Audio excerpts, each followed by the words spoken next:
Hello छात्रों, खुशी रहें। आज द्वितीय पाठ दुर्बुद्धि विनश्यति पाठ को शुरू करें। वर्ग सप्तम, विषयम संस्कृतम। अस्ति मगधदेशे फुलोत्पल नाम शरः तत्र संकटविकटो हंसो निवसतः। कम्बुग्रीव नामकः तयो मित्रम एकः कूर्मः अपि तत्र प्रतिवसति स्म। मगध देश में फुलोत्पल नामक तालाब था। यहाँ संकट और विकट नाम के दो हंस रहते थे। कम्बुग्रीव नामक उन दोनों का मित्र एक कछुआ भी वहीं पर रहता था। अथ एकदा धीवरा तत्र आगच्छन् ते अकथयन् वयं श्वः मत्स्यकूर्मादीन् मारिष्यामः। एतत् श्रुत्वा कूर्मः अवदत् मित्रे, किं युवाभ्यां धीवराणां वार्ता श्रुता? अधुना किम् अहं करोमि? हंसो अवदतां प्रातः यद् उचितं तत् कर्तव्यम्। कूर्मः अवदत् मैवं तद् यथा अहम् अन्यं हृदं गच्छामि तथा कृतं। हंसो अवदताम् आवां किं करवाव? कूर्मः अवदत् अहं युवाभ्यां सह आकाशमार्गेण अन्यत्र गन्तुमिच्छामि। अब इसका अर्थ सुनिए। इसके बाद एक बार मछुआरे यहाँ आए और कहने लगे, हम कल मछलियों और कछुओं आदि को मारेंगे। यह सुनकर कछुआ बोला, हे मित्रों, क्या आप दोनों के द्वारा मछुआरों की बात सुनी गई? अब मैं क्या करूं? दोनों हंस बोले, सुबह जो ठीक होगा वह करेंगे। सुबह जो उचित होगा वही करना चाहिए। कछुआ बोला, ऐसा नहीं तो जैसे मैं दूसरे तालाब पर चला जाऊं वैसा करो। दोनों हंस बोले, हम दोनों क्या करें? कछुआ बोला, मैं आप दोनों के साथ आकाश के रास्ते से दूसरी जगह जाना चाहता हूँ। हंसो अवदताम् अत्र कः उपायः? कच्छपः वदति, युवां काष्ठदण्डम् एकं चञ्चुआ धारयताम्। अहं काष्ठदण्डमध्ये अवलम्ब्य युवयो पक्षबलेन सुखेन गमिष्यामि। हंसो अकथयतां सम्भवति एष उपायः, किन्तु अत्र एक उपायो अपि वर्तते। आवाभ्यां नियमानं त्वां बलोक्य जनाः किञ्चिद् वदिष्यन्ति एव। यदि त्वम् उत्तरं दास्यसि तदा तव मरणं निश्चितम्। अतः त्वम् अत्रैव वस।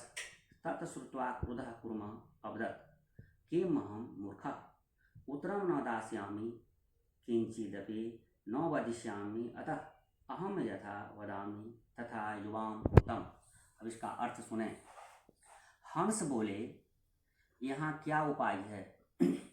कछुआ कहने लगा, तुम दोनों एक लकड़ी के डंडे को चोंच से पकड़ लेना। मैं लकड़ी के डंडे को बीच में से पकड़कर तुम दोनों के पंखों के बल से सुखपूर्वक चला जाऊंगा। हंस कहने लगे, यह उपाय हो सकता है, परंतु यहाँ एक हानि भी है। हम दोनों के द्वारा ले जाते हुए तुम्हें लोग कुछ बोलेंगे ही। यदि तुम उत्तर दोगे तब तुम्हारा मरना निश्चित है, इसलिए तुम यहीं रहो। यह सुनकर क्रोध में आया हुआ कछुआ बोला, क्या मैं मूर्ख हूँ? उत्तर नहीं दूंगा, कुछ भी नहीं बोलूँगा। इसलिए मैंने जैसा कहा है वैसा तुम दोनों करो। एवं काष्ठदण्डे लम्बमानं कूर्मः गोपालकः अपश्यन् काष्ठदण्डे लम्बमानं कूर्मः गोपालकः अपश्यन् पश्चात् अधावन् अवदन् च, अहो महदाश्चर्यं, हंसाभ्यां सह कूर्मोऽपि उड्डीयते। कश्चिद् वदति, यद्ययं कूर्मः कथमपि निपतति। तदा अत्रे पकत्वा खादिष्यामि। अपरः अवदत् सरस्तीरे दग्ध्वा खादिष्यामि। अन्यः अकथयत् गृहं नीत्वा भक्षिष्यामि इति। तेषां तद्वचनं श्रुत्वा कूर्मः क्रुद्धः जातः। मित्राभ्यां दत्तं वचनं विस्मृत्य स अवदत् यूयं भस्म खादत्। तत्क्षणमेव कूर्मः दण्डात् भूमौ पतितः। गोपालकै सह मारितः। अथ एवोक्तं सुहृदां हितकामानां वाक्यं नो नाभिनन्दति स कूर्म एव दुर्बुद्धि काष्ठात् भ्रष्टो विनश्यति। कहा गया है इसका अर्थ, ऐसा कहने पर लकड़ी के डंडे पर लटकते हुए कछुए को देखकर ग्वाले पीछे दौड़ने लगे और कहने लगे, अरे बड़ा आश्चर्य है, दो हंसों के साथ कछुआ भी उड़ रहा है। कोई बोला, यदि यह कछुआ कैसे भी गिर जाता है तब यहीं पर पकाकर खाऊंगा। दूसरा बोला, तालाब के किनारे जलाकर खाऊंगा। अन्य दूसरा कहने लगा, घर ले जाकर खाऊंगा। उनके उस वचन को सुनकर कछुआ दोनों मित्रों को दिए वचन को भूलकर क्रोध से बोला, तुम सब राख खा लो। ऐसा बोलते ही कछुआ आकाश से गिर पड़ा और ग्वालों के द्वारा मार दिया गया। सूर्यनाम हितकामानां वाक्यं नो नाभिनन्दति स कूर्मः एव दुर्बुद्धि काष्ठात् भ्रष्टो विनश्यति। इसलिए कहा गया है कि जो कल्याण की इच्छा रखने वाले मित्रों की बात को प्रसन्नतापूर्वक स्वीकार नहीं करता, वह दुष्ट बुद्धि वाले कछुओं की भांति लकड़ी से गिरा हुआ नष्ट हो जाता है।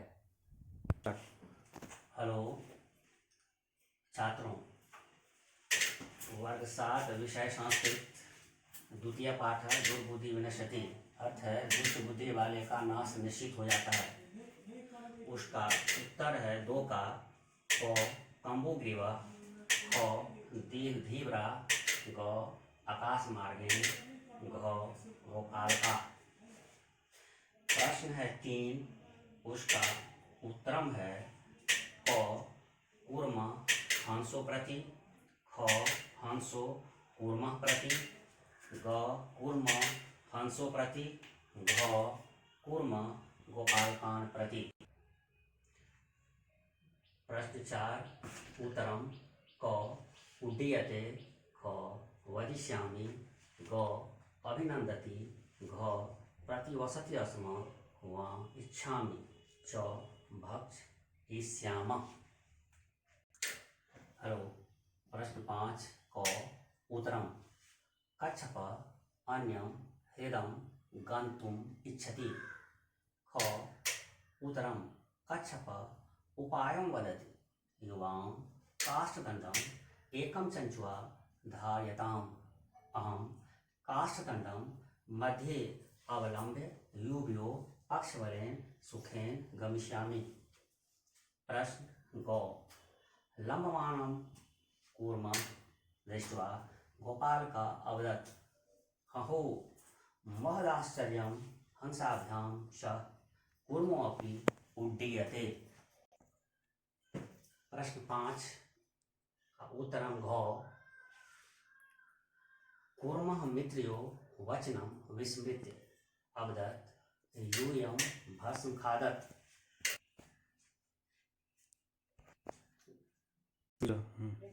घटनानुसारं वाक्यानि लिखत। कूर्म हंसो च एकस्मिन् सरस्य निवसन्ति स्म। घ केचित् धेवरा सरस्तीरे आगच्छन्। जो वयं श्वः मत्स्यकूर्मादीन् मारिष्यामः इति धेवरा अकथयन्। कूर्म अन्यत्र गन्तुम् इच्छति स्म। क कूर्म हंसयोः सहायतया आकाशमार्गेण अगच्छत्। उत्तर 6 च लम्मानं कूर्मं दृष्ट्वा गोपालका अधावन्। ख गोपालका अकथयन् वयं पतितं कूर्मं खादिष्यामः।